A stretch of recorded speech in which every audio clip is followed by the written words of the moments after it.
السلام علیکم۔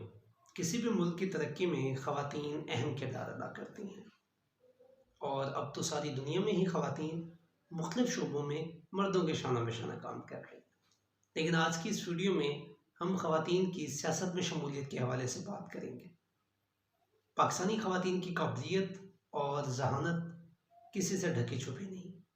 فاطمہ جناح سے لے کر بے نظیر بھٹو تک سب کی سیاسی قابلیت اور خدمات ہم سب کے سامنے ہیں، لیکن بدقسمتی سے ہم جس معاشرے میں رہتے ہیں وہاں سیاست کا لفظ آتے ہی ہمارے ذہنوں میں کچھ اچھے خیالات پیدا نہیں ہوتے۔ نظام گلا سڑا ہے، تو ایسے میں خواتین کی سیاست میں شمولیت سوال کھڑے کر دیتی ہے، اور مخصوص نشستوں نے تو اس تاثر کو مزید ہوا دی ہے۔ آج کی اس ویڈیو میں ہم نے پڑھے لکھے طبقے سے یہ سوال پوچھا کہ کیا خواتین سیاست میں میرٹ پر آتی ہیں؟ انہوں نے کیا کہا، دیکھیے شروع۔ ہاں، جیسے میرٹ پہ بھی ہوتی ہیں اور اپنے فیملی انفلوئنس کی وجہ سے بھی ہوتی ہیں۔ نہیں، میرا نہیں خیال پاکستانی سیاست میں کچھ بھی میرٹ پہ نہیں تو خواتین کیسے میرٹ پہ آتی؟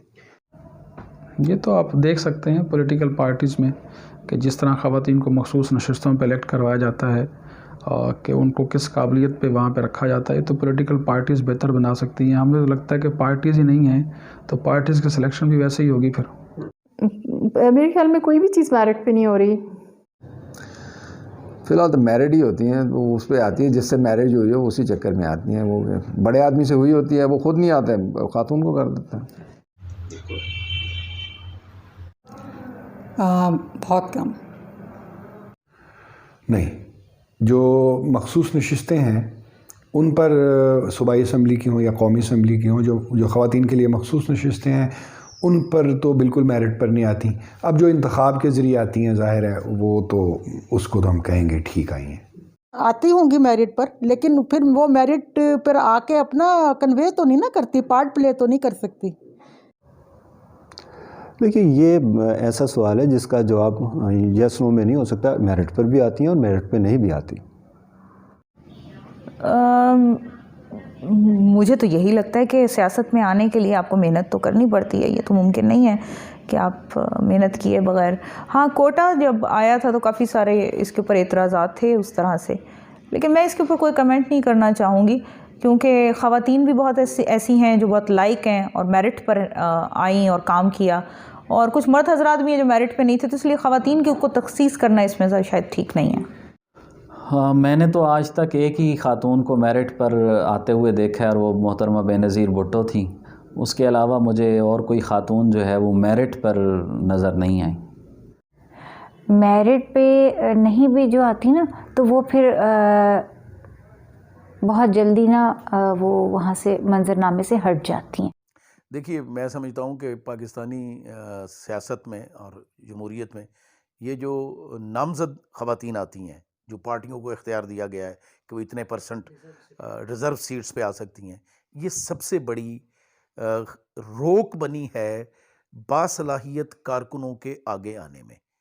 یا تو خاندان کی عورتیں آتی ہیں، پولیٹیکل خاندان کی عورتیں آگے آتی ہیں سلیکٹڈ سیٹوں پر، یا پھر ایسی عورتیں آ جاتی ہیں جن کو شاید ہم اچھے لفظوں میں یاد نہیں کرتے، اور میڈیا میں بے شمار مثالیں ہیں جب اس طرح کی عورتوں نے چینلز کے اوپر بیٹھ کر ایک دوسرے کی تصدیق کی۔ میرٹ میں آ نہیں نہ سکتی۔ اس کا جواب مشکل ہے، میرا خیال ہے کہ کم ہی آتی ہیں۔ عموماً تو نہیں، عموماً اس لیے کہ بیشتر یہ ہمارے سیاسی نظام کی خرابی ہے کہ ہم نے عورتوں کے حقوق کے تحفظ کے نام پر بیشتر سیٹیں جو ہیں وہ نامزدگی کی بنیاد پر، اور نامزدگی جو ہے وہ پارٹی کی قیادت کی صوابدید پر ہوتی ہے۔ نہیں، بالکل میرٹ پہ نہیں آتی۔ یہ اسی طرح سے آتی ہیں جیسے آپ نے پہلے ذکر کیا تھا، خوبصورتی اور ذہانت۔